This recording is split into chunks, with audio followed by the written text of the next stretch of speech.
Hi all, പുതിയൊരു വീഡിയോയിലേക്ക് സ്വാഗതം. കൊച്ചിയിൽ കപ്പൽ മുങ്ങി. വളരെ കുറഞ്ഞ സമയം കൊണ്ട് കപ്പലിന് സംഭവിച്ചത് എന്താണ്, ഏതാണ്, എങ്ങനെയാണെന്ന് അറിയണോ? വാ നോക്കാം.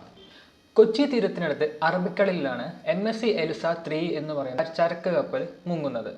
ഈ കപ്പലിൽ 24 ജീവനക്കാരാണ് ഉണ്ടായിരുന്നത്. അവരെ മൊത്തമായും നമ്മുടെ ഇന്ത്യൻ കോസ്റ്റ് ഗാർഡും ഇന്ത്യൻ നേവിയും റെസ്ക്യൂ ചെയ്തിട്ടുണ്ട്. മെയ് 24-ാം തീയതി പ്രശ്നങ്ങൾ തുടങ്ങുകയും 26 ഡിഗ്രിയോളം ചരിഞ്ഞ MSC എലിസ 3 എന്ന് പറഞ്ഞ കപ്പൽ അടുത്ത ദിവസം 25-ാം തീയതി മുഴുവനായി മുങ്ങുകയാണ് ഉണ്ടായത്. MSC എലിസ 3 എന്ന് പറഞ്ഞ ചരക്ക് കപ്പൽ മുങ്ങാനുണ്ടായ റീസൺ കാർഗോ ഹോൾഡറിൽ വെള്ളം കയറിയെ തുടർന്നാണ്.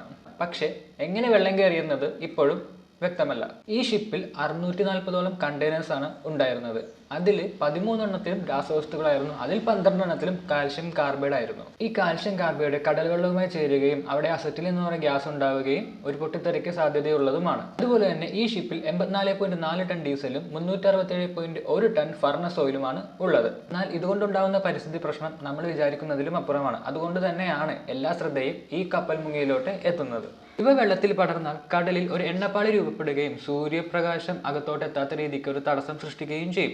അത് മത്സ്യങ്ങൾ ഉൾപ്പെടെയുള്ള പല ജീവജാലങ്ങൾക്ക് അവരുടെ ഭക്ഷ്യശൃംഖലയെ കാര്യമായി തന്നെ ബാധിക്കും. ഇതേ തുടർന്ന് കടലിന്റെ സ്വന്തം സ്വാഭാവിക ശുദ്ധീകരണ സംവിധാനം, ജൈവ വൈവിധ്യം എല്ലാം നഷ്ടമാകും. ഇത് പല കാലങ്ങളോളം നിലനിർത്തുകയും ചെയ്യും.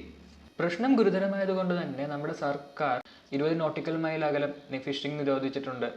തീരങ്ങളിലും മറ്റു സ്ഥലങ്ങളിലും ഇതുപോലുള്ള കണ്ടെയ്നേഴ്സ് അടിയുകയാണെങ്കിൽ ഉടനടി തന്നെ വേണ്ടപ്പെട്ട അതോറിറ്റീസിനെ വിവരം അറിയിക്കുക. അങ്ങനെ ഒട്ടനവധി കാര്യങ്ങൾ നമ്മുടെ സർക്കാർ നിയന്ത്രണത്തിൽ വെച്ചിട്ടുണ്ട്. അപ്പോൾ ഇതാണ് ഏറ്റവും കുറഞ്ഞ സമയത്തിനുള്ളിൽ ഏറ്റവും ഇമ്പോർട്ടൻ്റ് ആയിട്ട് നിങ്ങൾക്ക് അറിയേണ്ട കാര്യങ്ങൾ. അപ്പോൾ നെക്സ്റ്റ് വീഡിയോയിൽ കാണുന്നവരെ ബൈ.